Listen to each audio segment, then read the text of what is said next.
Again, good morning, good afternoon, good evening for those who joined today for our webinar on results-based financing approaches to employment outcomes. I'm very happy that we are actually able to host the webinar today, and especially because we have quite a nice lineup of speakers. In the next 90 minutes, we want to have a look at what these results-based financing approaches are, and especially one form of them, social impact bonds. And we will be hearing 4 expert speakers here, and you have them on the screen, but also in the cameras up on the on your screen. I'm very happy to welcome David van Slyke. Very nice that you are here with us. Thank you for joining early morning. David is the Dean of the Louis Bantle Chair in Business and Government Policy at the Syracuse University. Welcome, David. We also have Debra Hevenstone, a researcher in social policy and a lecturer at the Bern University of Applied Sciences. Good afternoon, Debra. Also, Alec Fraser, researcher at the King's College in London. Welcome, Alec. And we have Christian Brändli, Deputy Head of Private Sector Development at Economic Cooperation and Development Division of SECO in Switzerland. My name is Patricia, and I will be guiding you through this webinar, moderating this session. We have my colleague Monica Marinho here as well. If there are any technical issues, please feel free to send a message in the chat box, and Monica will try to help you out there. What do we want to do today? Well, a very quick introduction, background for this session. Then we will first hear David on thoughts on public procurement. What is this thing of contracting and public procurement, and what do we need to watch out? And with that framing, he will anchor this conversation that then will continue to be on social impact bonds. And right after question and answers to David, we will have Debra and Alec jump in to present us with some research findings from selected social impact bonds in Europe that focus on employment outcomes. Questions, again, right after that session. And then Christian will close with observations from SECO that has supported social impact bonds in a couple of instances, and share with us some insights from a policy perspective. We add again some questions and answers, and we will have some closing remarks from our speakers. Well, with that, let us jump right into the session. And you probably wonder, ILO financing, what is happening here? Well, yeah, you might be right. The ILO is the International Labour Organization, and that explains the second part of the title, the employment outcomes. But actually, the ILO, since its foundation more than 100 years ago, has worked on issues related to social justice and finance. For about 30 years, the ILO does this through a dedicated program that is a social finance program that is working with the financial sector to contribute positively to decent work. We work across the financial systems. We work with the policy and regulatory environment, industry support organizations, actual service providers that then reach out to the clients. And we focus on 3 themes, basically on financial inclusion, impact insurance, and sustainable investing. The theme of results-based financing is a rather new one. So for us, it is also important from an ILO perspective to learn. And this is what we are trying to do internally, to learn from experts like we have in the webinar today. And we also wanted to extend that learning opportunity to other stakeholders of the financial sector. And that basically is everybody. So welcome again to the webinar. And without further ado, I would like to hand over to David. And while Monica is pulling out David's presentation, if you have any question, just put your question in the chat box. I will try to monitor the chat box and then summarize the questions for the Q&A session. David, over to you. Thank you, Patricia. Thank you so much. Monica, if we can go back to slide 1, that would be great. Thank you, everyone, for being here today. So delighted to have the opportunity to spend a little time with you. I hope that all of your loved ones are safe and healthy.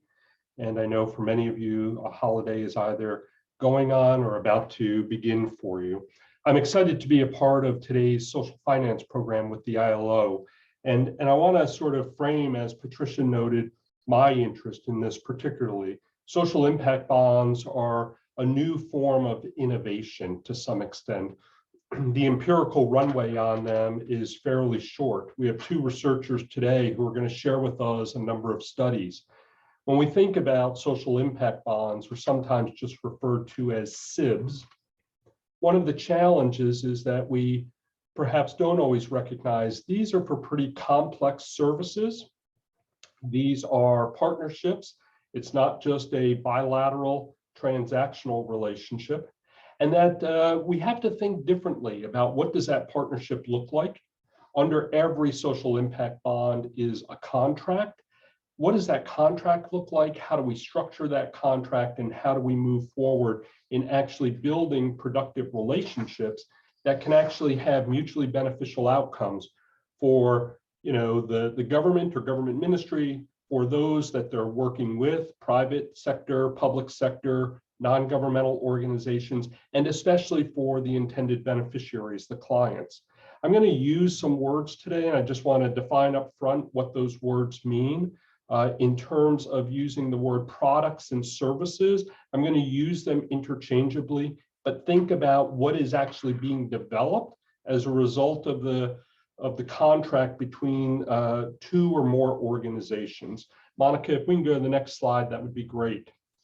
So when we think about what we're trying to do, whether it's trying to build a really complex infrastructure system, whether it's thinking about new approaches to delivering services, especially in low and middle income countries, to disadvantaged populations, whether it's thinking about employment or health or education. As Patricia said, the real purpose of this meeting is around how do we think about social justice, finance, and sustainable outcomes.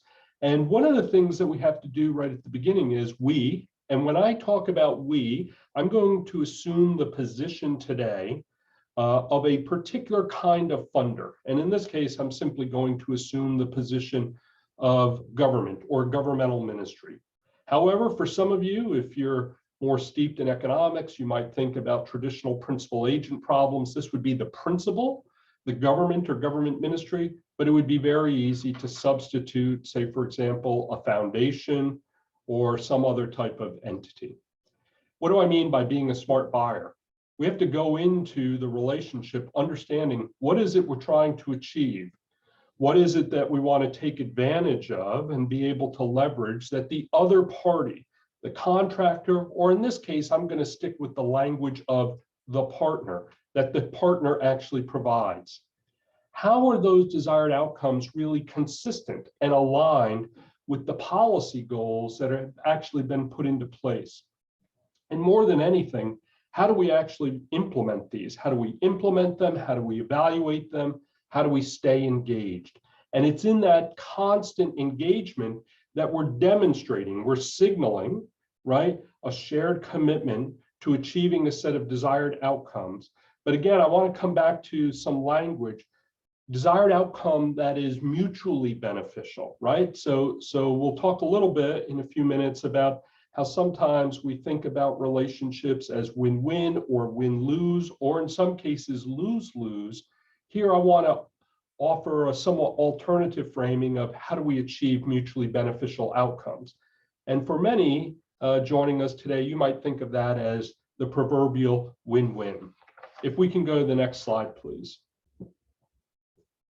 So when we think about these relationships and what the type of relationships are, as I said, partnerships of every kind rely on contracts. And so as you can see at the center of your screen, or the top center, the proverbial contracts written in stone, this is actually a contract for a goat, the purchase of a goat between a buyer and a seller in ancient Sumeria. Thankfully, we don't have to work with contracts like that today. But what we do have to understand is, if we're going to use an innovative financing tool, such as a social impact bond, there are a lot of different elements to that tool. And what we're really trying to do with that tool is we're trying to achieve some desired social impact. But it's hard to achieve social impact if we actually don't have good rules to guide our collaboration. Collaboration is very important. So for social impact bonds, it's not that a buyer, in this case, again, I'm using a government ministry as an example, contracts with, say, for example, a set of private entities or NGOs or even other governments to actually create that social benefit, but it's creating that partnership at the outset with a strong contract that undergirds it, that establishes the rules, but rules that aren't so rigid that it actually crowds out collaboration, but at the same time, enough rules that it can really guide the direction and the actions of the different parties. If we can go to the next slide, please. So when we think about these rules, the first thing we have to start with is, what is it that we're trying to buy? What is it that we want to do? And there's a big trade-off between what are sometimes referred to as simple versus complex products.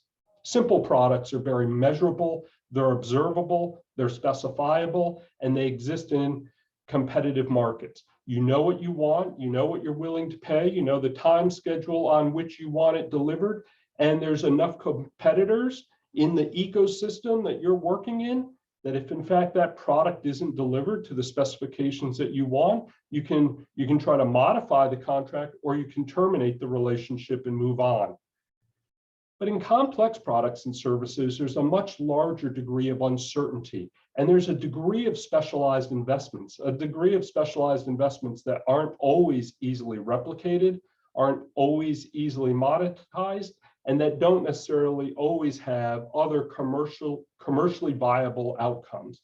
So if we think about something like the Gates Foundation, they've spent tens of millions of dollars trying to create a new form of technology. That new form of technology is a waterless toilet. And they're trying to do that to be able to use those to improve sanitation, to increase health outcomes in low and middle income environments where there's both water scarcity and a lack of that kind of public health infrastructure around sewer and sanitation.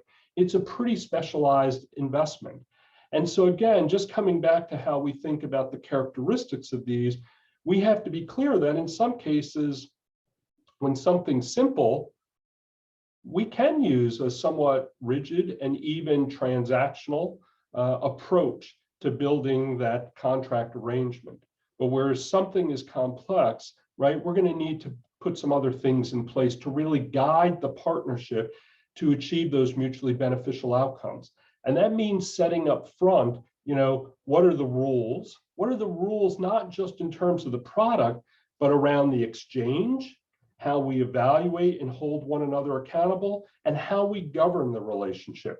Who has ultimate decision authority, cost responsibility? Who is being held accountable for schedule and being able to actually implement and modify?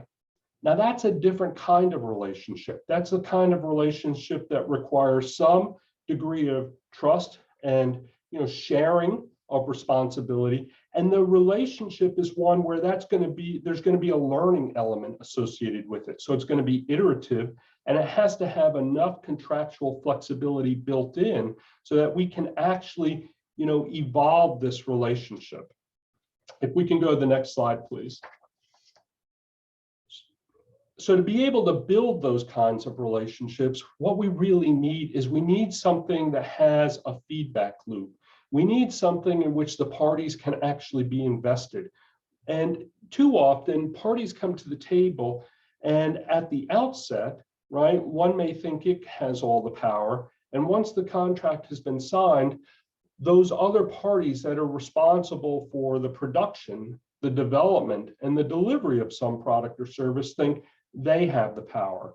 What we actually need is we need something that does have this feedback loop in which the partners themselves feel a shared commitment. Economists often call this buy-in or demonstrating, signaling a credible commitment to the relationship. Now, there are lots of ways that we can use proxies to be able to get people to commit. Sometimes that's something like reputation. Reputation is powerful in that regard. But at the same time, what we more than anything want to do, and again, the we here that I'm playing is the government ministry, right, is we want to avoid lock-in. We want to avoid the idea that the partner that we're contracting with for some new form of product or service, some new type of innovation, right, is somehow going to act in its own self-interest, engage in gold plating, creating a series of components to that product or service that far exceed both what's needed and our own cost parameters.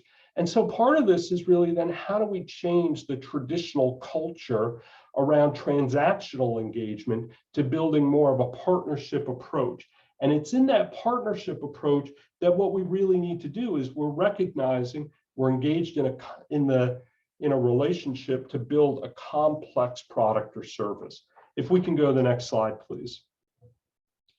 But one of the things that's so hard is to actually achieve mutual understanding. And what I mean by that is even where we may be in the same culture or we speak the same language, we may have very different perceptions of what each other means when we use certain words or phrases or we talk about certain expectations. Now, again, what you'll see on the right hand of your slide is what I think is a very interesting study. I haven't seen many like it. This is one now that is quite dated. But what I think is important about it is you can see that for the same contractual arrangement, public and private officials had a very different degree of what's a priority and where it ranks relative to their partners. And so what I'm suggesting to you is that, within every relationship, actually understanding what each other means is actually complicated. It takes time. It requires an investment of energy of actually getting to know the other party. And in fact, we all use different devices to signal happiness, unhappiness, satisfaction, dissatisfaction, meeting expectations, missing expectations. And those get wrapped up in terms of how we think about risk. Now, in the risk, going back to the issue of rules, it's in how much we delegate of the risk. And when we think about partnerships, there's always the question of who has authority, where is their shared decision-making, what's each party's level of investment, but also what level of risk do they take on. Now, again, if we think about social impact bonds as a new form of innovation in how we finance program development and delivery, right, then underlying that, there's a contract. But most of those are not spot market transactions that are short term. They're actually much longer term, and they're for products and services that are complex. So as a result, we need a different way of being able to frame that relationship. And so the traditional model of just trying to over-incentivize one party or penalize the other party through sanctions by the application of heavy oversight isn't going to be the best mechanism for actually evolving both the relationship and finding creative and iterative ways to improve the product or service. And that's where, making an investment in double loop learning, where there's this feedback loop that's constantly happening between the partners, where the partners can have some confidence in the veracity of the statements with one another, that's really important. If we can go to the next slide, please. To be able to structure these types of relationships is a lot of work. And oftentimes, once a contract has been tendered, there's a desire to just get going. But all the empirical research suggests that ex ante, before actual contracts start, if you put into place some of the mechanisms for talking with the other partner about how we hope to actually execute this relationship, execute this contract, there are many different ways to actually ensure goal alignment and mutually beneficial outcomes. So on this slide, I simply offer a few examples of those, whether they're integrated product teams, whether they're steering groups, whether there's a different way of sort of setting up a sequential approach to piloting programs and then evaluating those are some different elements. But throughout this all, what is required is shared strong leadership with vision and authority actually coming from the principal, in this case, the primary partner contracting for this, in this case, the government ministry, but being able to take a long shadow of the future, that this is not just something that's going to happen in 3 months. I'm conscious of our time, so if we can go to the next slide, I'll just say that however we think about this, whether it's the Sustainable Development Goals, whether it's thinking about new forms of health technology, the fundamental reality is that governance has changed. Governance has moved from primarily being the province of governments, and especially central governments delegating authority to provincial and local governments, to being much more intergovernmental, intersectoral, working across the public, private, and non-governmental sectors, crossing jurisdictions, and in fact, ensuring, right, that some of these elements have an international element as well. And that can involve the role of third parties and think tanks, but it's how we bring more information to bear. If we can go to the next slide, please. So my own work has really begun to look at a lot of these different partnerships and where there's the intersection of complexity and how we engage new forms of technology and innovation.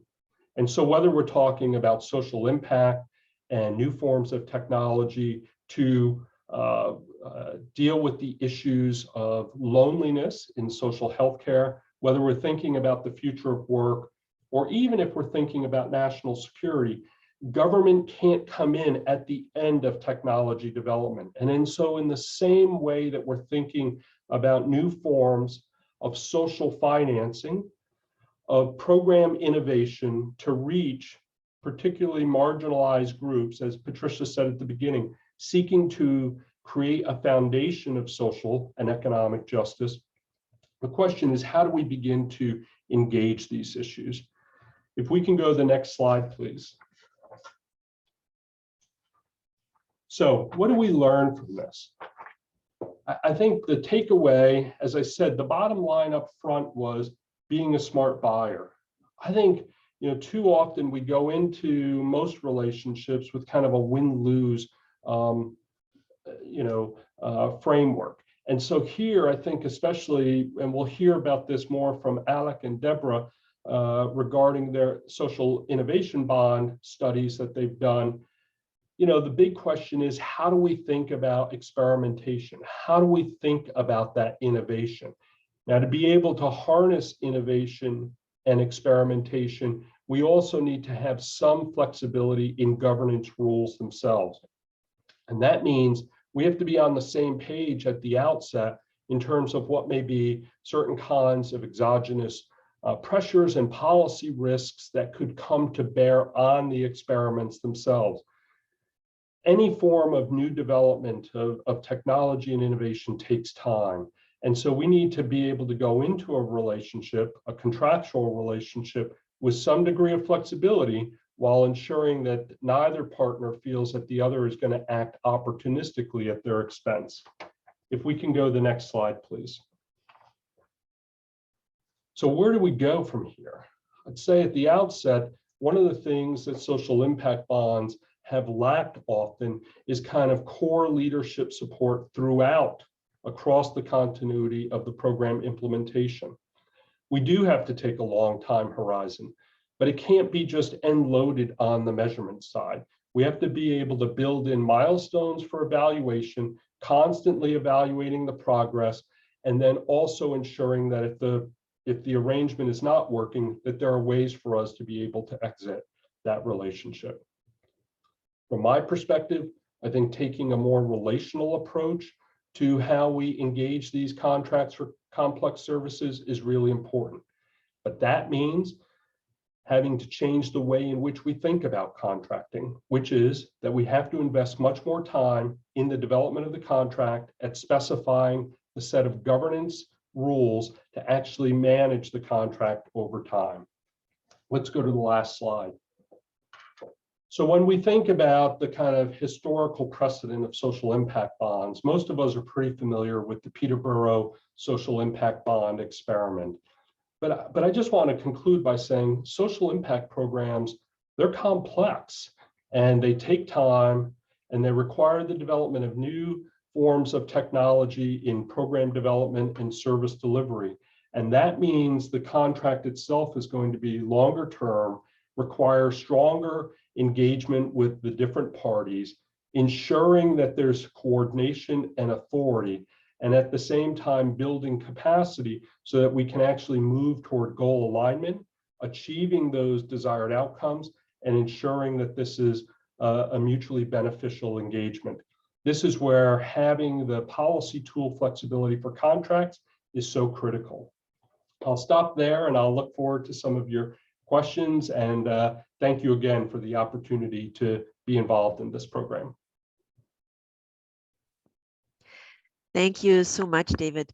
This was super interesting, and I also have to say inspiring, addressing social impact bonds from a slightly different perspective than we normally do when we just put like 5-minute thinking behind them. And I would want to argue that the theme that we are looking at, employment outcomes, for sure, this is one of the more complex situations that we are looking at in such contract designs. I am looking at the chat box here. I see a mention of this is super relevant to own work that's being done. Thank you. If you have questions, all the people listening in, let us know. Either you send your question in the chat box. I do think that we have the option also that you can raise your hand. You could also use that function. While you are still gathering your thoughts, thank you, David, also for staying within the time, like really on the second. That was impressive, I have to admit. Monica, I'm also checking in case you see raised hands on your side. No hands from my side, I don't see. Okay, I think I could add questions, but maybe if there really is no question for the moment being.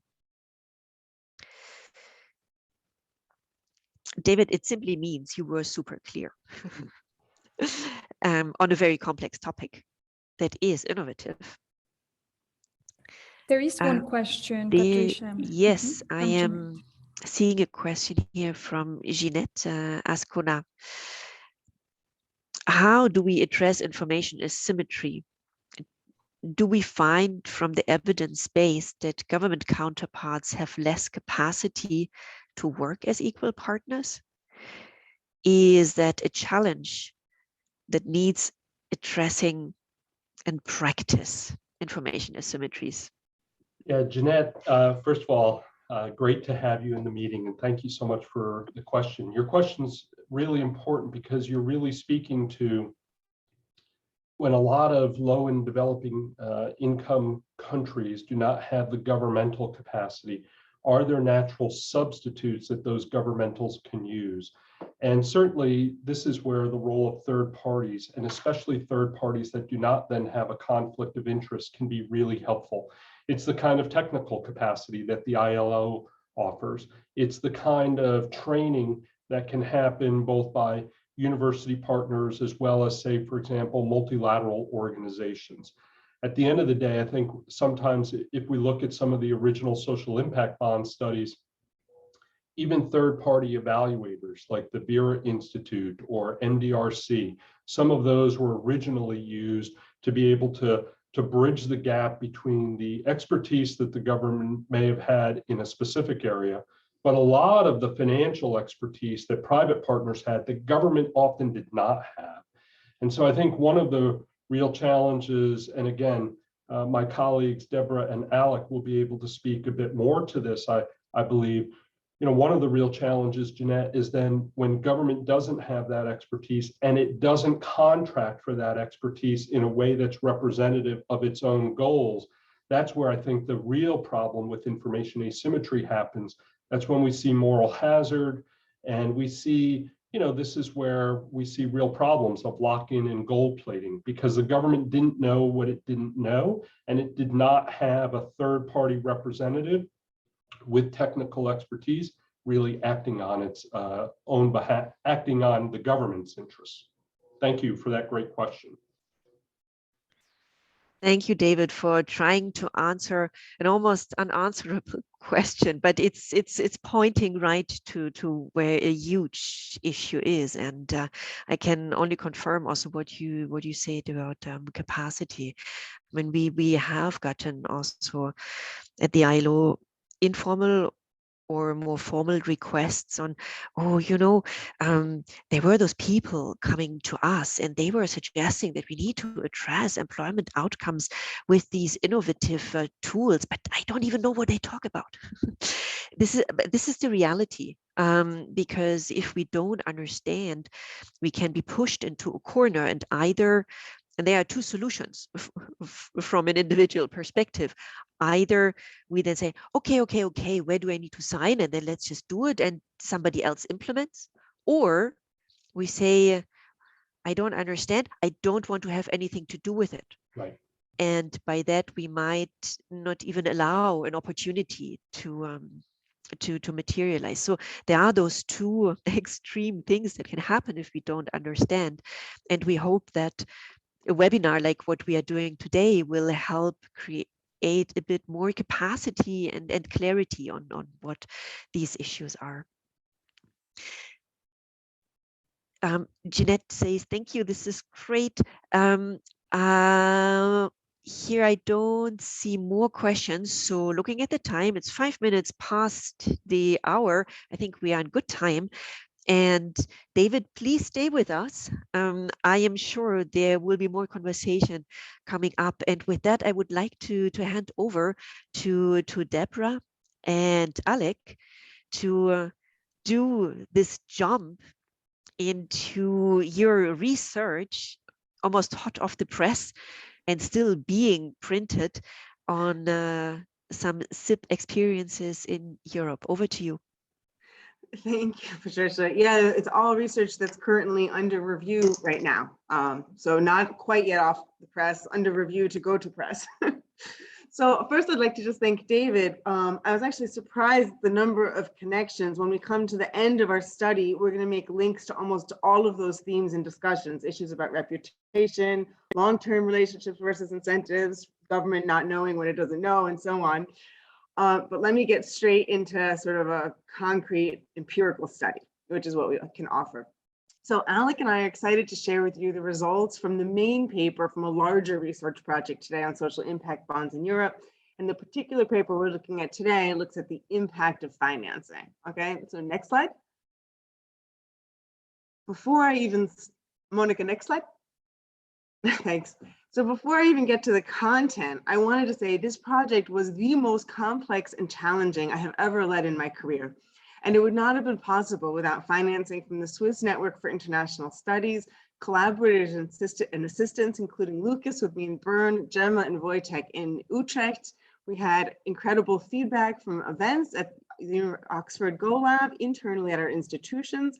Carolyn Heinrich took a ton of time out to offer suggestions on the paper. The providers offered time and effort.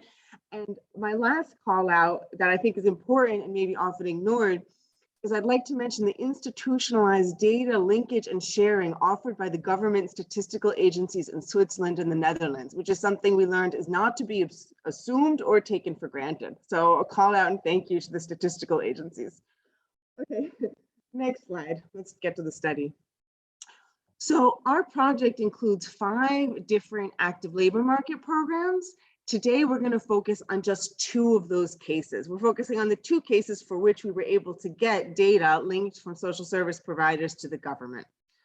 Those 2 programs are one in Switzerland, which is an active labor market program targeting refugees, offering what is sort of typical in the active labor market arsenal, stuff like language training, job search, and coaching. And it's a relatively small program. Yeah. The second is in the Netherlands, and that was a program targeted to youth, many of whom happen to be immigrants. And it was also relatively standard supports, but with a special emphasis on mentorship and entrepreneurship. The other 3 programs we're happy to talk about in Q&A, but right now, and we have lots of lessons from those, but for the sake of time, let's just move forward. Okay, the next slide. Monica, the next slide. Yeah. Okay, so before we get really into the meat, I wanted to be sure that we're all on the same page. The word impact is something I see thrown around here and there, and as an academic, it means something very specific to me. Yeah? When I hear the word impact, it means an assessment in comparison to a counterfactual. So a program impact is a participant outcome compared to the counterfactual situation had the participants received standard or non-treatment. And a financing impact is the participant outcomes compared to had they participated in a similar program with standard or different funding. So sometimes when I'm talking to people in policy or not necessarily academics, they might throw out, oh, 50 people got a job or 50% of participants got a job. For me, that is not an impact. An impact is 50% of these participants got a job compared to the 40% that would have found a job in the counterfactual condition without the intervention. Or a financing impact is 50% got a job compared to the 45% that would have found a job with the same program had it been funded through a different financing mechanism. So now that those definitions are clear, let me pass over to Alec so he can define SIBs for you. Thank you, Debra. Yeah, so I thought it's quite important to be clear to everyone what we mean by social impact bonds. So apologies for those who are kind of on top of this already, but for those who this is a new idea. Essentially, the idea emerged in the UK about a decade ago, and the idea of a social impact bond is really to shift the risk, to transfer the risk from the state to investors for various social programs. So the basic idea is that an investor who may be primarily financially minded or primarily socially minded, or a combination of the two, will put up some money to pay for a social intervention or a program. There will be some kind of measurement of the effectiveness of that program. And over time, if it can be proven that the program is effective, then the investor will receive a return on their investment. If, however, the program is not effective, in theory, the idea would be that the investor would not receive their money, would not receive a return on their investment. And in a sense, the risk is shifted from the state to investors. So it's a way of shifting risk from the state to investors, but it also is a way of kind of bringing different parties together in a way that David was talking about, around kind of new relationships, new ways of thinking about complex problems. So within the SIB idea, and Peterborough is a great example, there should be some kind of evaluation around the impact. Now, Debra's talked about the problems of some of those impact evaluations from an academic point of view. So there's elements of program effectiveness are measured, but these are often problematic. There's a third question about what the SIB effect is, looking at the impact of the financing mechanism. Now, this is very difficult to do, and historically, for technical reasons, it's not really been measured as we would like to, and that's what we're trying to do with this particular paper we're talking about. Okay, so this is a little bit of a side, not the focus of our paper, but we wanted to give you some background. We thought for this audience, it might be a little interesting to know about the particular contracts in these two cases.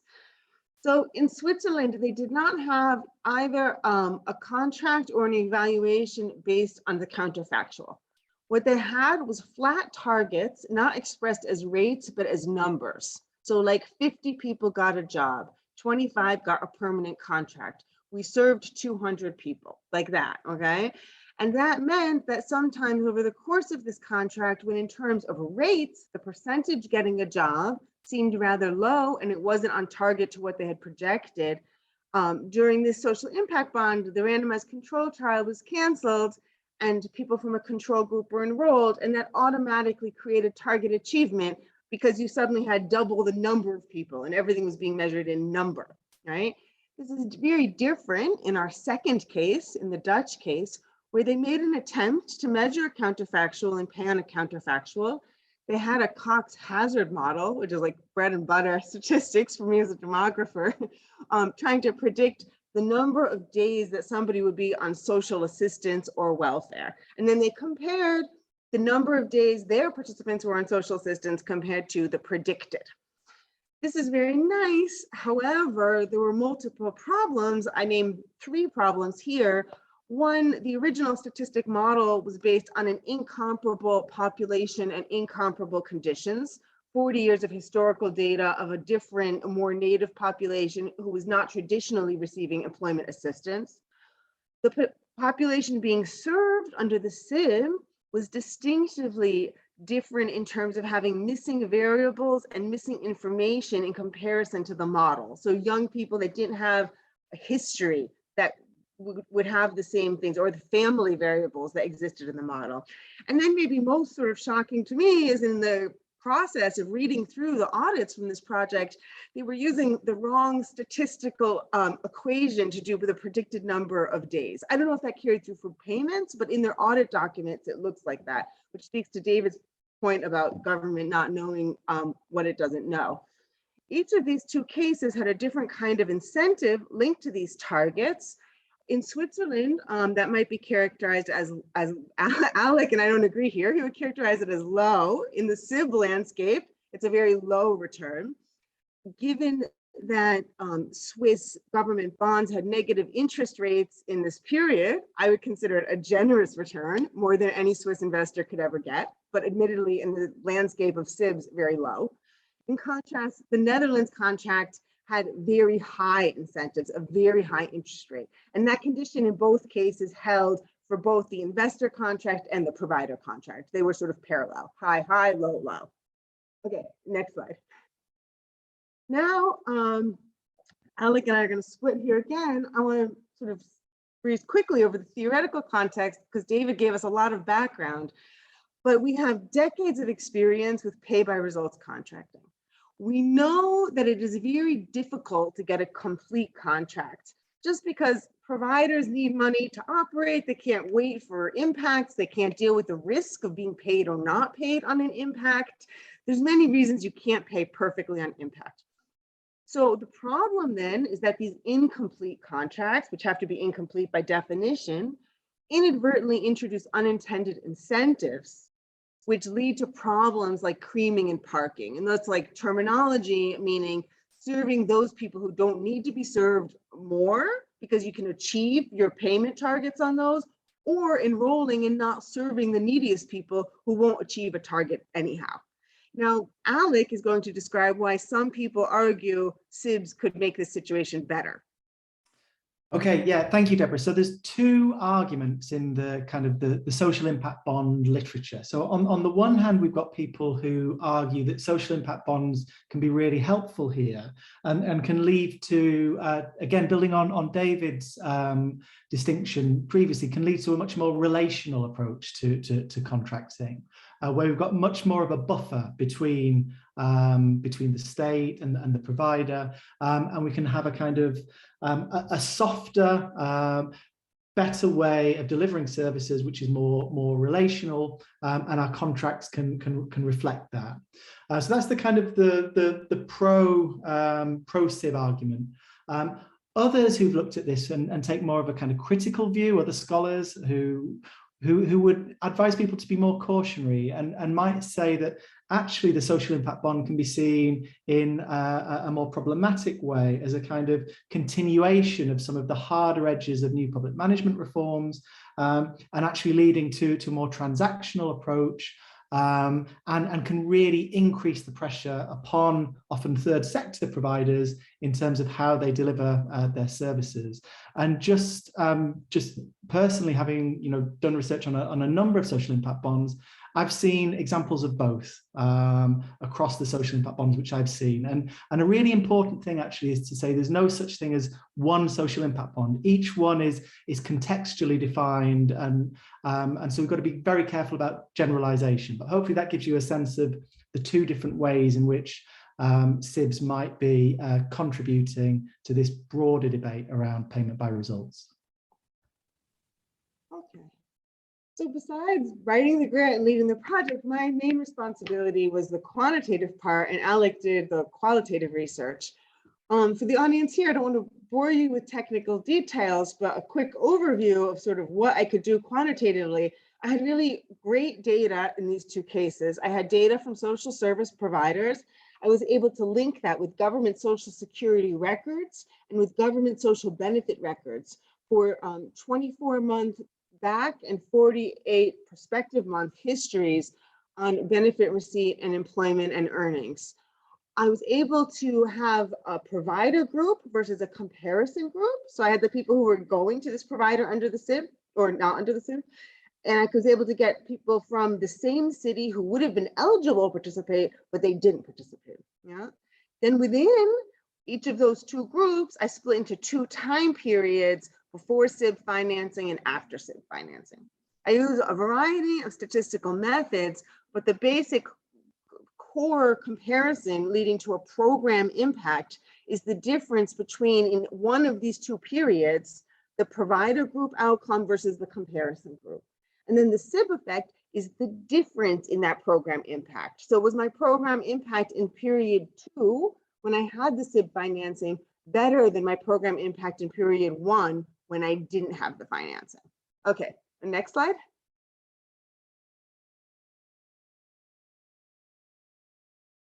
Okay, so here I have sort of this is the main picture from the main method in the study. If we go to the appendix later, or people have technical questions, I have 1,000 graphics of 1,000 methods, but this is the primary core method.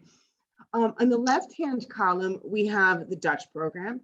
The right-hand column, we have the Swiss program. We have 3 different outcomes. The first row is benefit receipt, the second row is employment, and then we have earnings. Then we have 2 different lines. We have the red line is the program effect and the blue line is the SIB effect.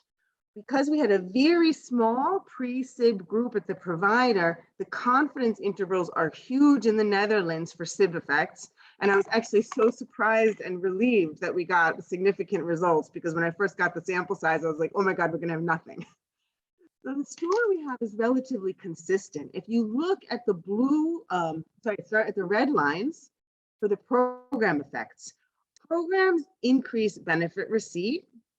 And in the Swiss case, they increase the benefit receipt in a very stable, high way where it looks like social workers are just enrolling people in benefits they maybe didn't know they were eligible for. The programs, both the Swiss and the Dutch case, show negative employment and earnings effect for the early period. In economics, that's called lock-in effects. Like people are too busy doing the program, they can't yet look for a job.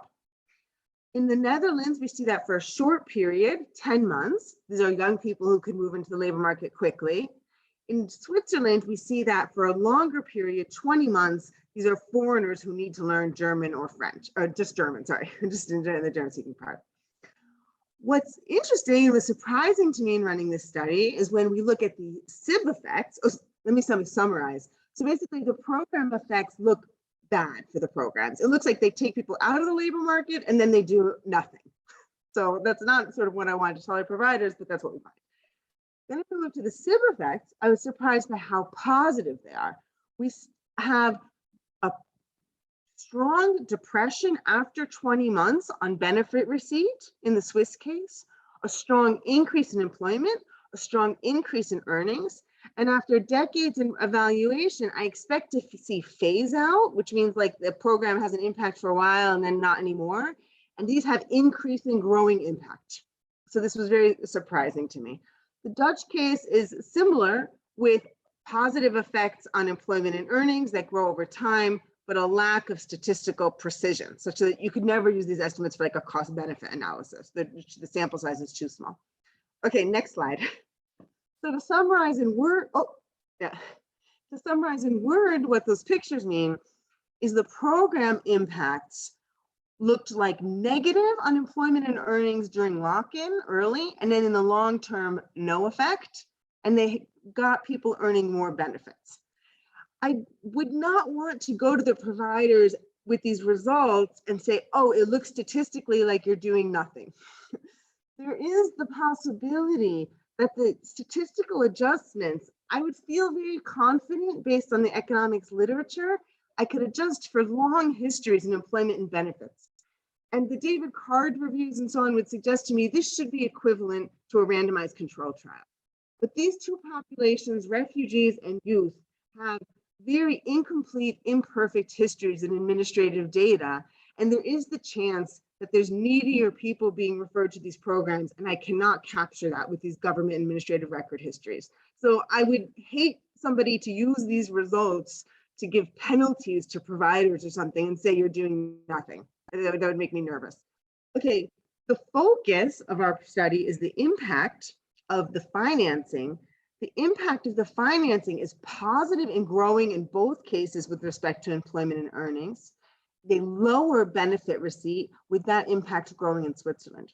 In terms of robustness, I feel much more confident statistically about these results because the design of the difference between the two periods nets out any potential bias, right? So if I had a bias in the program effect in the first period, it's going to be the same as the bias in the second period, and then when I take the difference for the SIB effect, it should be null. Also, if we had time to go in the appendix, I've estimated this 1,000 ways, and no matter how I do it, there is a positive SIB effect, and so I believe it. Okay, we can go forward, and I think to Alec next. Thanks, Deborah. Okay, so just a very quick kind of note on the qualitative approach, just so you know what data we're drawing on. So we took a comparative case study approach, looking at SIB projects across 5 different settings, but we're only talking about 2, as Deborah has said here. So we did interviews with all the key actors, really. So people from local and national governments where appropriate, investors, SIBS intermediaries, the local evaluators, and a good set of staff from provider organizations. So those with strategic responsibilities, those with operational responsibilities, and frontline workers as well. And importantly, we were keen to talk to people delivering either SIB financed or conventionally financed programs, or in some cases both, to really get an understanding of what difference the SIB financing mechanism makes to you if you're delivering a service. And we also drew on local evaluations. If we could go to the next slide, please, Monica, thank you. So there are 2 main findings which we wanted to give you from the qualitative part of the study today. So the first is something we're calling institutionalized creaming. So as Deborah's talked about, we see unintended consequences of payment by results in the literature. And this issue of creaming, of taking stronger candidates and focusing on them. We see examples of this in both our Dutch and our Swiss sites. So there's a nice quote here from one of the managers from the Swiss program, and I think it speaks for itself, really. The clients they had on the SIB program were stronger candidates, really, to get into work. So I think this helps us understand perhaps why we see this SIB effect. So we've got this issue in both sites of what we're calling institutionalized creaming, this real desire to make the social impact bond work and to deliver better outcomes. If we go on to the next slide, please. Just back Thank you. We see what we also call substantive shifts. So we see that the SIB program, being part of the SIB, having these very clear targets, which are monetized and incentivized in a very clear way, led to some changes in the way in which these programs were delivered. Particularly in the Dutch case, the original program was quite experimental in terms of the active labour market element. It was trying to encourage entrepreneurship amongst quite disaffected youths. Over time, qualitatively, it was reported to us by respondents. The emphasis of that program shifted to become more traditional, if you like, more kind of evidence-based in some ways. And we also saw that in both cases, there was a shift towards better, higher levels of financing, both in the Netherlands and in Switzerland. So there's a quote here from one of the commissioners, one of the government representatives in the Netherlands, who talks about spending more money on this program than conventionally. And this kind of gets us to an issue that Debra and I talk about, a lot, about how we interpret these results. And I think there's two ways you might interpret these results. From a kind of government perspective, you might look at this and say, well, should we be encouraging this? We're spending more money, we're spending more government money on these outcomes than we normally would. However, the other way of looking at it would be to say that actually, perhaps we were underfunding some of these programs before. And if the SIB is a good way of increasing funding and getting it to candidates or young people in this case who we all agree need help, then perhaps this is a positive thing. So there's a question of interpretation on these. I can see Debra doesn't agree with me and probably wants to jump in, but can we go to the final slide and then I'll let Debra come back in. So I wanted to say, this is kind of in a nutshell, if we had to boil down the findings qualitatively to say, well, why do we see this SIB effect? And I think the first point to say is that we see this, that the SIB financing prompts a shift in the power balance between the different actors. And again, this goes back to something that David was saying about, the importance of relationships. You've got actors who kind of come together to think about problems in a new way. In the Dutch case, it was said that traditionally in the Netherlands, the active labour market programs have been stymied because it was felt that the government was too powerful and providers were too weak to negotiate better contracts. And in the interviews, it was said that if you're a provider and you're sitting there with an investor, it evens the pitch. It gives you more power to negotiate better contracts with the commissioner. So I think there is something in that. We see more preferable terms in these contracts for providers compared to conventional contracting. And the other thing which I think is really significant here is that there's a real shared desire on the part of all the stakeholders to make these programs work, to make them effective. And to a degree, I think we've seen this in other social impact bonds in other countries, which we've looked at. But I think there's also something important about these two cases which we've looked at, that they were both the first social impact bonds in their respective countries. And so I think there was a real desire to make these work in a way that would then keep the idea of SIBs alive in those countries to hopefully go and develop further ones. So in a way, perhaps there has been an increase in spending, perhaps some overpayments, but I think it was within a desire to kind of grow the SIB ecosystem or market in these different localities. And we've certainly seen in the Netherlands, we looked at another SIB, which was later on to the first one, and we saw that was shaped in a very different way, and we didn't perhaps see so much extra finance going into it. But I'll let Debra come in because I'm sure she wants to.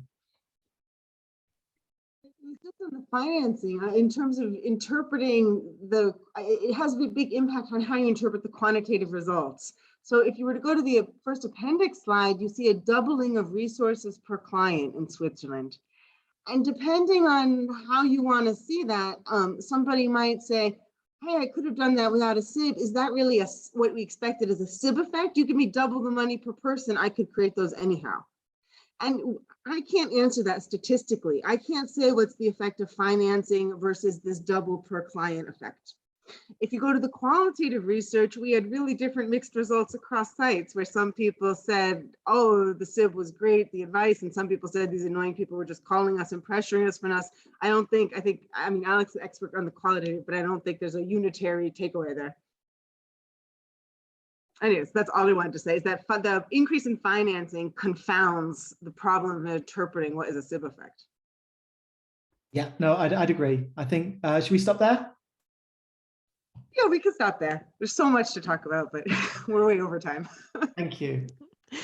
Thank you so much, Debra and Alec. That was really super interesting, I have to say. And just looking also at the conversation that you two, as the lead researchers amongst each other have, after you have gone through all the process, done the quantitative analysis, the qualitative analysis, co-written papers about the results, and there still seem to be some issues that are in the debate. So it is, I think what I am also seeing by not necessarily only looking at these results, I think what is happening in between is interesting.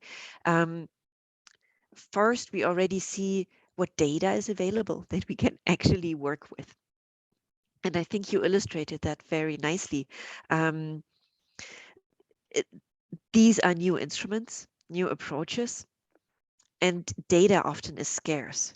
So that makes it actually difficult at times to come to conclusive results where we don't have intervals that make it difficult to interpret. However, based on your results, we actually do see some concrete findings, and that I think is already a positive result. However we interpret them. Good to hear you talk about lock-in effects, talking about longer effects, but also the clear sharing of what individuals are saying. And we need to listen to what individuals who are part of the process are also saying. That's why I like your approach of triangulating quantitative results with the qualitative research approach here. I do think that we have received a question here in the Q&A. See, I need to open a separate window here that I'm not sure everybody can see. I think Monica posted it in the chat box, or not yet. Let me post it there.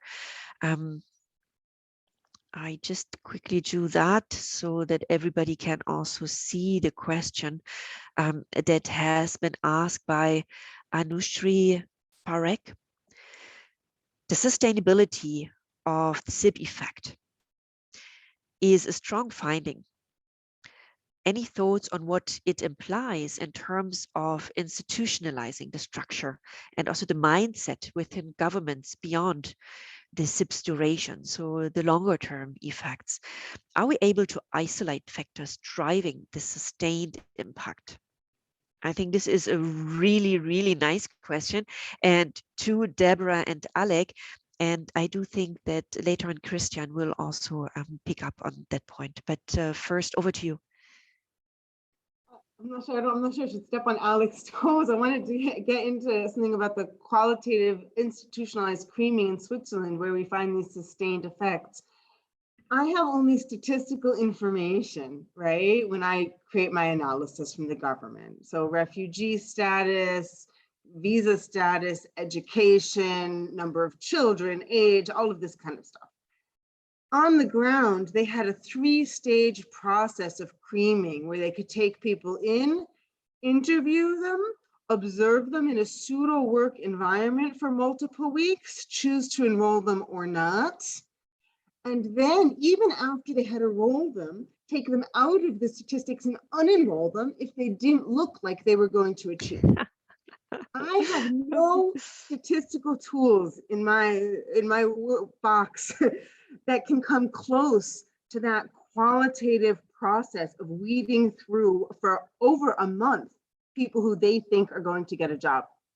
So I personally do not think that this organization necessarily did such a better job because they had a funding with an investor getting a return.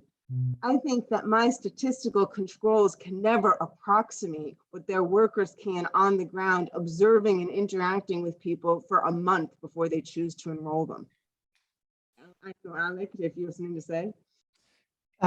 Yes, yeah, I'm on. No, I'd agree with that.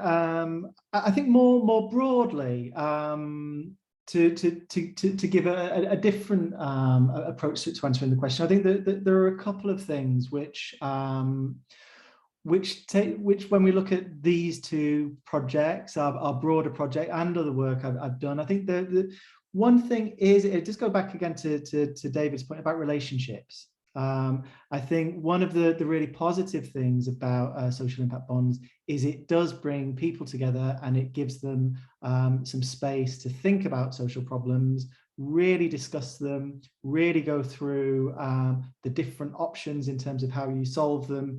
And for provider organizations who normally have very short-term contracts of, say, a year here and there, giving them 3-year or 5-year contracts, giving them a bit more flexibility to innovate in terms of how they deliver services is a really positive thing. So I think there's that relational element.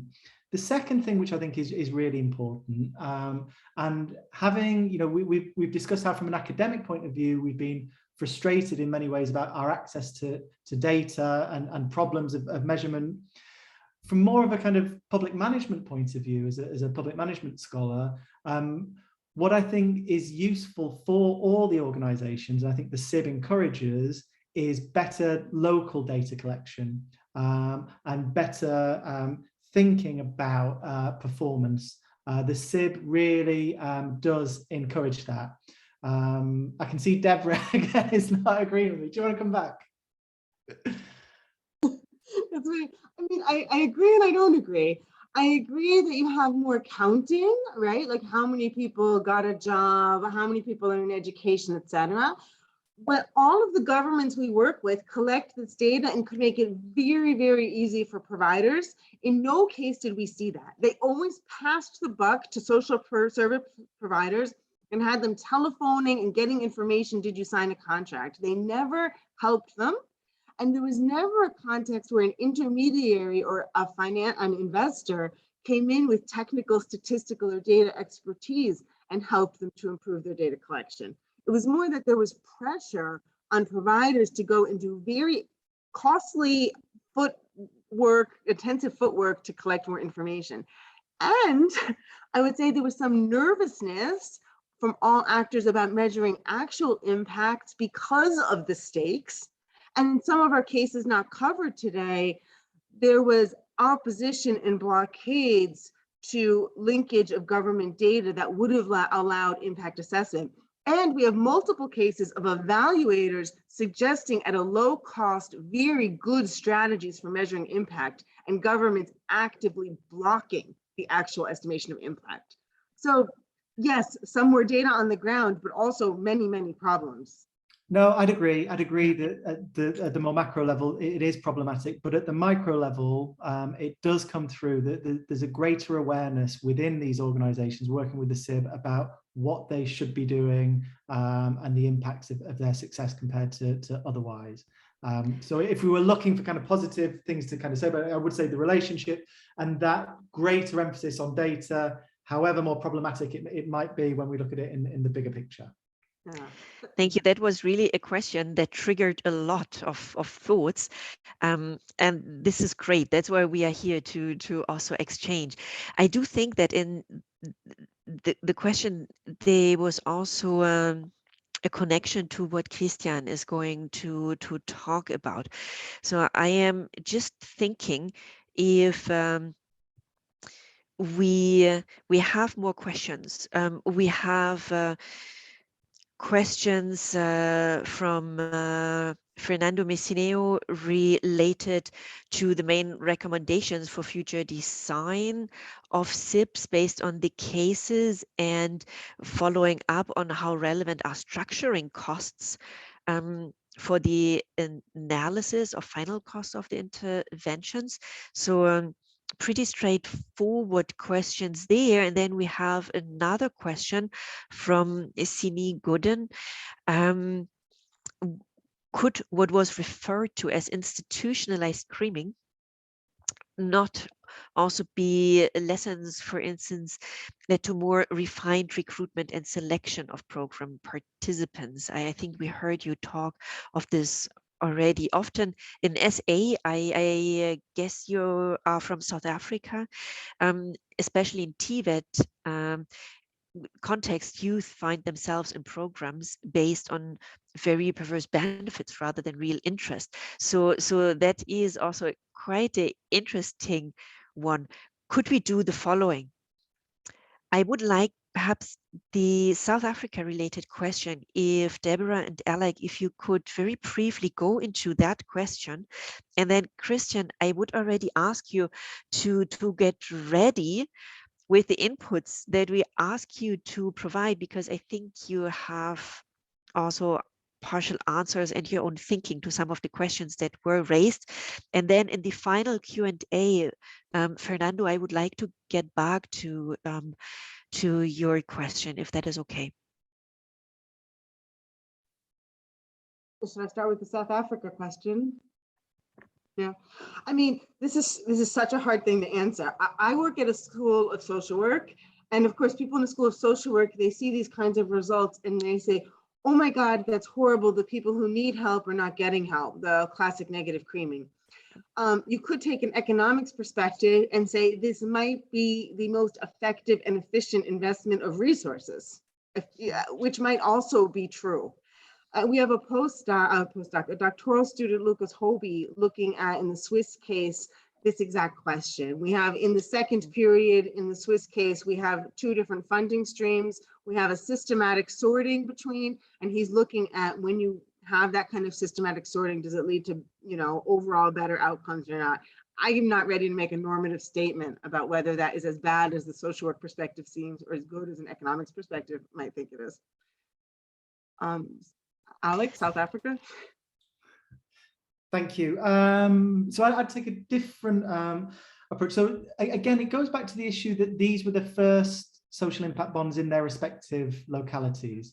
And I think everyone involved would say they've kind of learned a lot. And I know from other programs that perhaps what we've kind of called here institutionalized creaming, I think people have learned from that in subsequent SIBs. And they've taken perhaps a more targeted approach.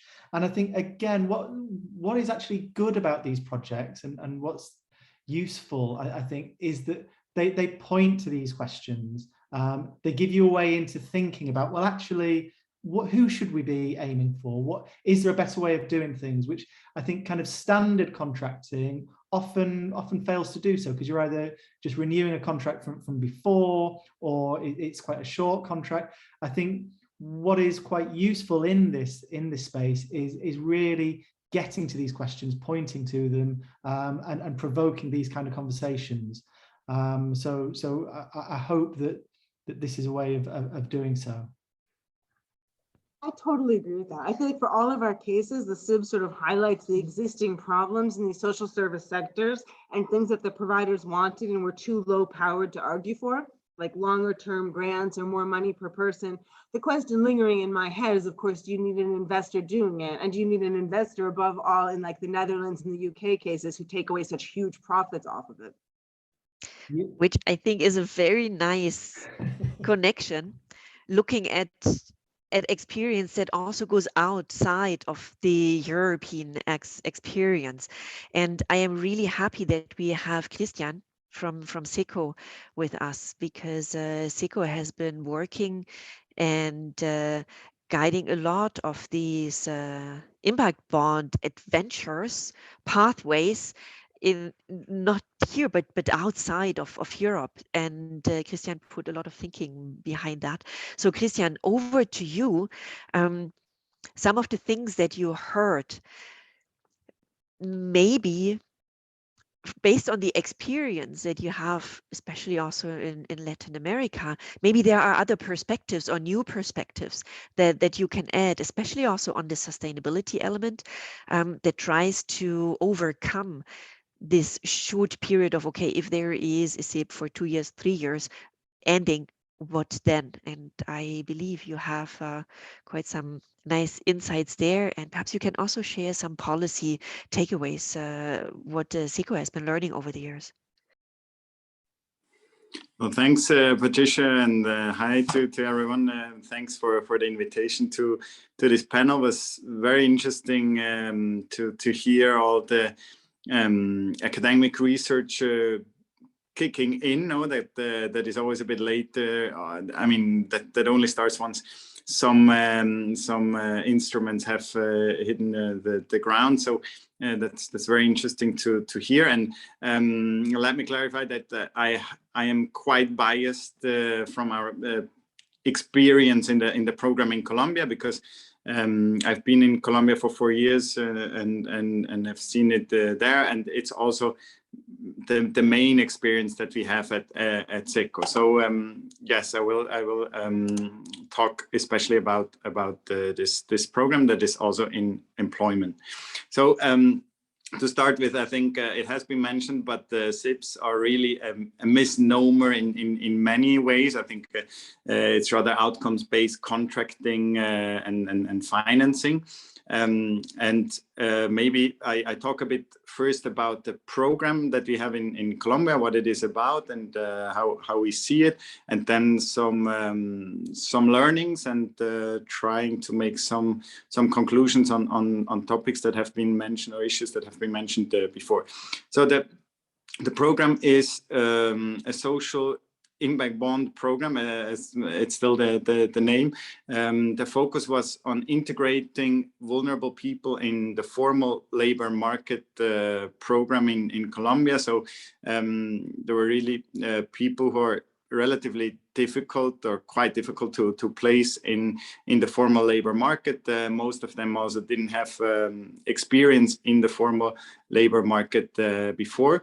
And together with the IDB lab, the government of Colombia, and some foundations and service providers or training providers in Colombia, we kind of formed a group around this program.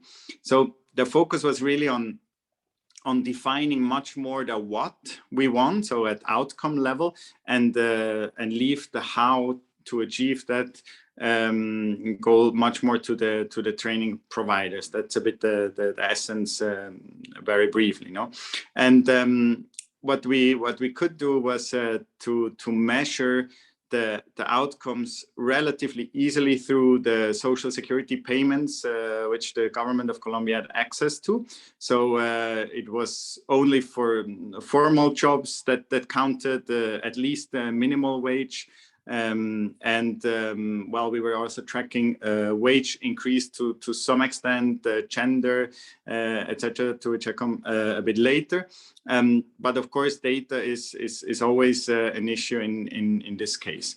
And we paid together with the Colombian government for job placement of these people, then a retention after 3 months, and a retention after 6 months.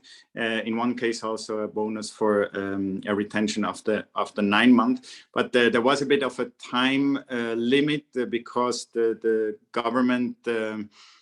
The government of Colombia had to pay within 1 year, so the annual budget cycles came a bit in the way, but still we tried to work around that the best we can.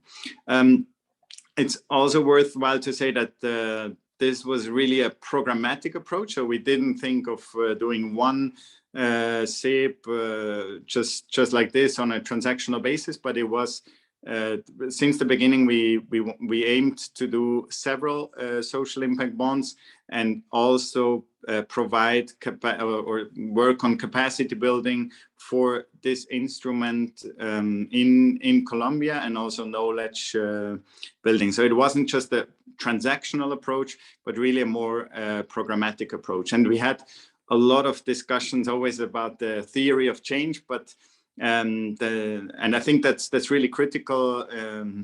Why you're doing a SIP, and often, I mean, it shouldn't just be because it's a new instrument, but you should really be clear what the purpose is of it. And in this case, it was really to, and that's why we worked with the Colombian government to kind of provide a change in the procurement of social program delivery that is financed by the public sector.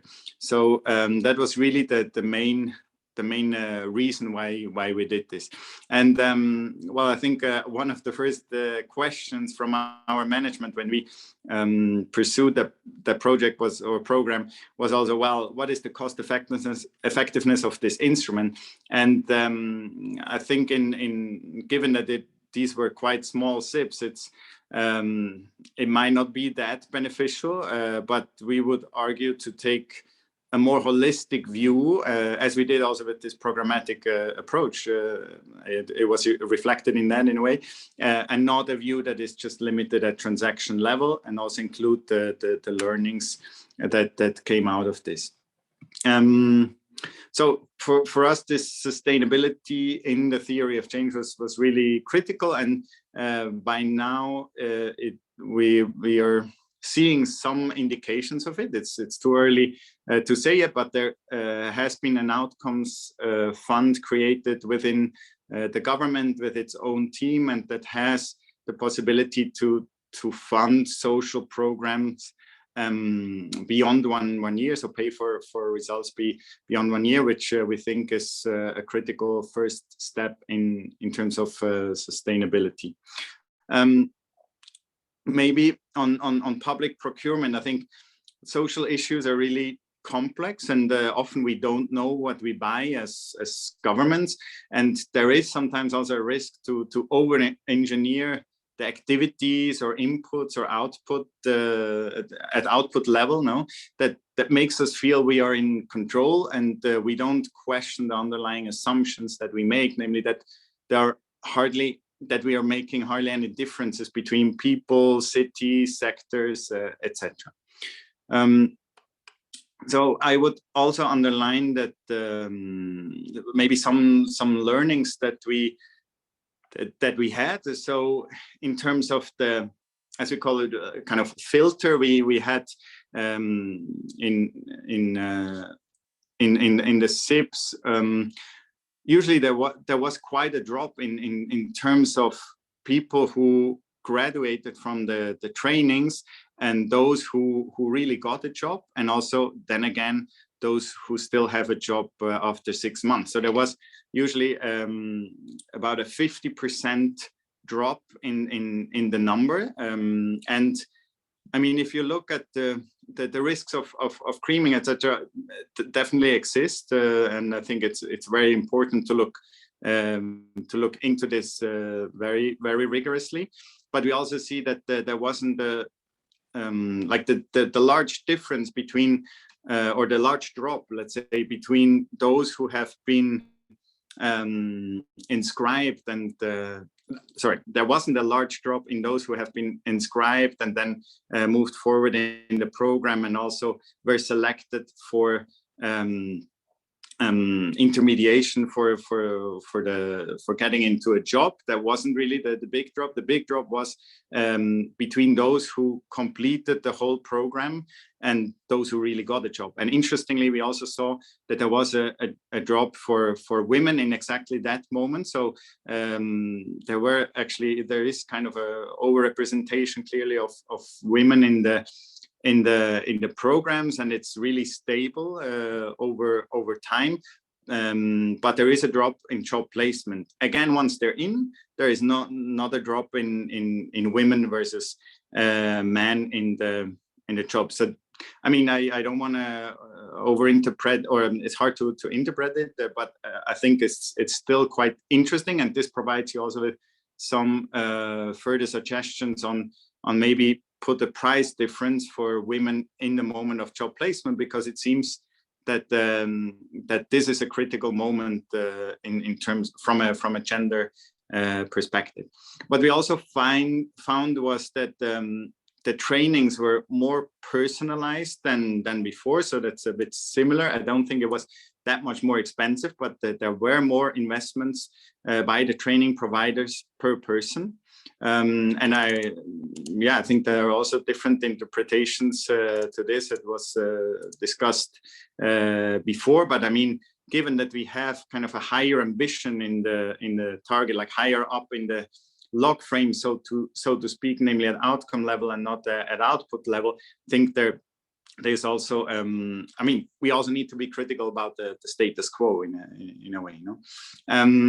I also think one of the learnings was also there was more coordination with the private sector. So, for instance, the training providers reached out to the private sector in their respective cities, and I mean, in each city it was a completely different context in terms of people, in terms of what the private sector demand was in the coming months and years, and so this was quite interesting to see that there was a stronger outreach to the private sector, seeing what they need in terms of skills, what they need in terms of hiring, in which areas they need to hire people in the coming months and years. And I think this is critical, especially if you look at the really vulnerable people to get a first time formal contract. Then also something I want to mention is that, for instance, we've seen that the first 2 weeks in a formal job are often critical. So there's a lot of dropouts within the first 2 weeks because people are often not used to a formal contract, which comes with some differences. For instance, there was employers who said, oh, well, there's the person is not coming, or is late today, it's 10 o'clock, the person isn't here. They called the training provider, and the training providers came to these people home and checked, and so, well, the kid is sick, the grandmother is sick, can't take care of the child, and that's why the person stayed at home and couldn't fix it. So the training provider made sure to find a short-term and then a longer-term solution to this issue, so the person can go to work again. But though there was an immediate kind of reaction to it.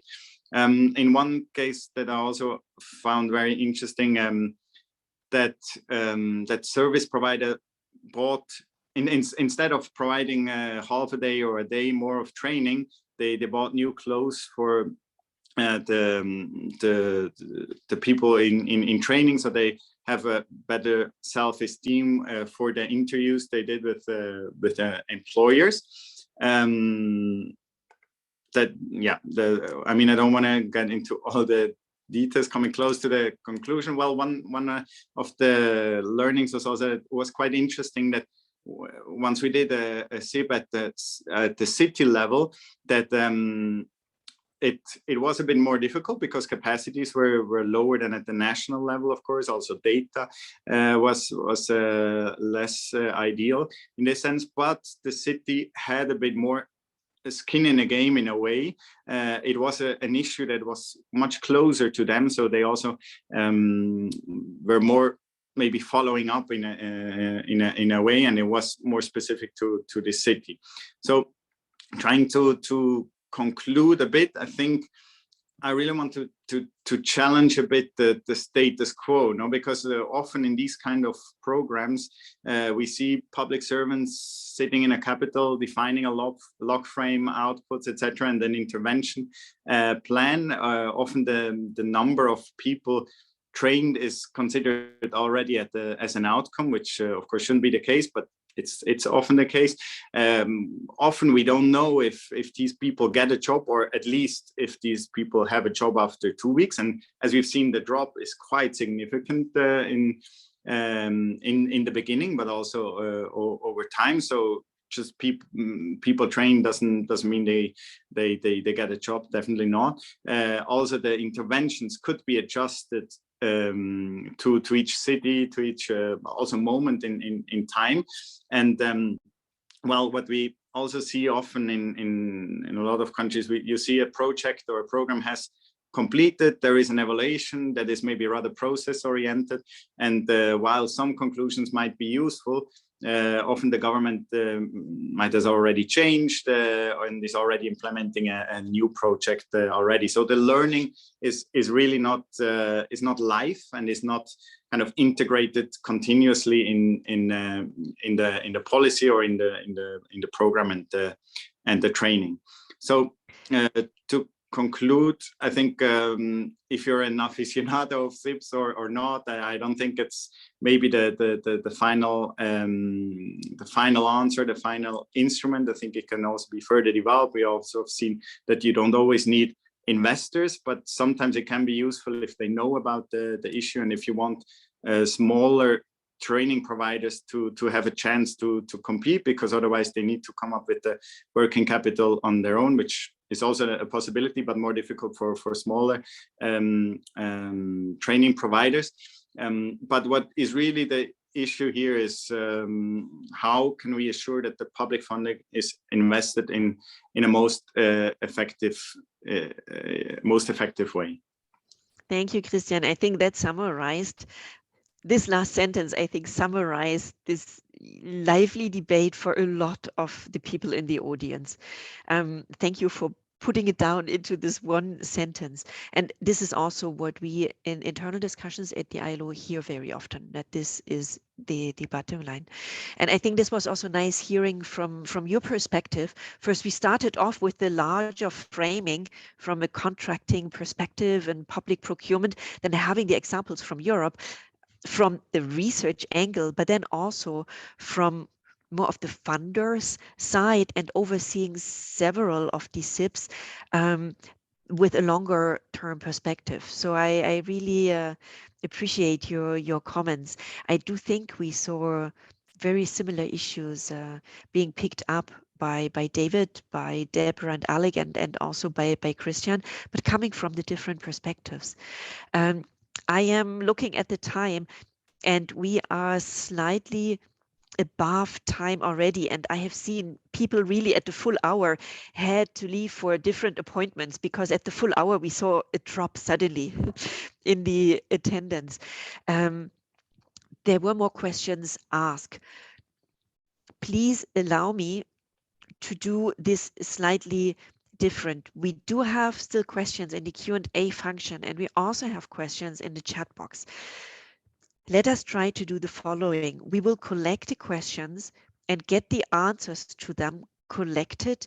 And then, since you all registered for the webinar, we will be able to send them out as part of our feedback to the webinar. Perhaps this is also, considering your time, the most effective way how we can do that. I do still want to give the word to all our presenters for their final remark. David shared his thoughts with me, and perhaps I just read his thoughts out, and afterwards Debra, Alec, if you could jump in, and then also Christian. So let me start with David. He thanked the other presenters and then continues. Debra's comment about activity-based reporting, paying for activity and outcome. Hang on. Missing the opportunity to stay focused on measuring the outcome and ultimately impact, which speaks more directly at value for money. Institutionalizing of change and thus sustainability. She and Alec both offered important discussion points about thinking about the counterfactual element, not only in terms of design and implementation, but even in the interpretation of the results. I think this is very crucial. And the discussion that we had, I think, underlines this very much so. How, as Christian noted, a short-term political and public budgeting orientation to funding and evaluation programs and the degree to which intended change was achieved. A second point is that SIPs are not a one-size-fits-all approach, and context matters. I think Christian alluded to that, not only in one SIP, but even the different regions in one country have a different context. And perhaps this is where he stops these points to important partner contract structural approaches. So that were David's takeaways. Debra, maybe I can hand over to you. Hi. I think my takeaway is going to sound weird for me, being primarily a quantitative researcher for the past 20 years. I think after doing this research, I feel very concerned about a false sense of objectivity with statistical evidence in results-based financing and contracting. Aside from an RCT, in some sense, in these two cases, I had the best case scenario with data. So long-term quality administrative data in a country where it's almost like 100% formal employment. I mean, really a good situation. And that said, I would never be ready to pay a provider based on my impact evidence. I would never be ready to pay the investor based on my evidence on the impact of financing. The only thing I would do is I would pay us to do that impact estimate for learning and for feedback. And I would pay that kind of evaluation instead of the kinds of evaluations we saw being conducted that did not measure impact. But I would be concerned about thinking that, I mean, I did the best imaginable impact estimate one could do, but it's still not enough to base a payment on, I don't think. I hope you didn't destroy the hopes of the financial industry that is also listening in. Over to you, Alec. Thank you. So for me, one of the things that always comes up, and perhaps this is more of a kind of a UK thing, having done most of my research here, but also because we've got about 100 SIBs in the UK. You know, it is the world's most kind of developed SIB environment, but there's so much we don't know about the costs of SIBs. There's so much in terms of transparency, which is lacking. And so my kind of, the point I keep coming back to, you know, there's a big political debate really about whether we should be doing SIBs or we shouldn't be doing SIBs, whether they're ethically problematic or whether they're a really good way of getting innovation. And the normative questions I think you can put to one side, but I think it's very hard for us to know or to inform policymakers correctly until we know how much these things actually really do cost. So there's lots about in the UK, we don't know the rate of returns which investors are getting for the vast majority of SIBs. You know, we're told these numbers are very high, and we're told we're not allowed to publish what these numbers are, and I think that's really problematic. And I think one of the things, we're having a debate in the UK now about whether we continue with social impact bonds, and I think from a Treasury perspective or a financial perspective, I think it's very difficult for SIB proponents to really make their case without being really open and honest about how much these cost. So what I'd really hope is we can have more clarity, more transparency about who is, you know, what investors are taking from these, because I think the last thing we would want to do is export a model which is potentially exploitative to other geographies. So if we can be honest about how much these cost, I think that would be really, really helpful. Thanks, Alec. And I know this is a point we discussed at the beginning of the research, that this is really what we are interested in. And yeah, it is still not the most easy thing to do. So more work to follow up on that in the future. Christian, for your one takeaway, please. Well, I think if you know why you do it and you have a clear theory of change, SIBs can definitely be quite an interesting tool, especially for innovation, for learning that can also flow into policy later on. And while I think we all agree the instrument is not the silver bullet and might not be the final destination in a way, I think more generally, long-term results orientation with the right measurement and then incentives is definitely the way to go. And I think we all in our different roles in public or international organizations should decisively take this path of more results orientation with incentives attached or with just measurement, or like there are different ways in between, and they were definitely not at the end of it, but just looking at one specific instrument and then say, well, let's stay at the status quo and let's continue paying for trainings if initial evidence points toward this is not a great idea. I think, yeah, we shouldn't do that. So that's a bit the conclusion. Thank you, Christian.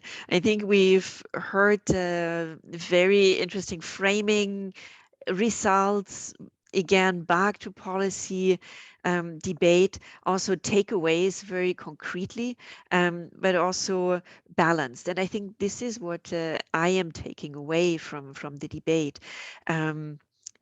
We always need to look at the issue. We are looking at employment outcomes. How can we finance achieving positive employment outcomes? And nobody has found a silver bullet for that. There's a tool, an approach out there that has provided us with insights, some positive insights, but also some more food for thought. And there's more work to do. So perhaps that is my personal takeaway. The balanced perspective is rather complex. To get back to the word with which we started off, we noted your questions. We will get back to everybody who dialed in with the presentations, and we'll try to compile the answers. When you quit the webinar, there will be a brief survey coming up in case you have the time to answer it. It's very short. We would be happy to hear back from you. And with that, I thank the speakers again. Christian, Alec, Debra, also David, who needed to run for another meeting. Thank you, Monica, for all the technical support, and have a nice holiday season, and hopefully we meet soon again.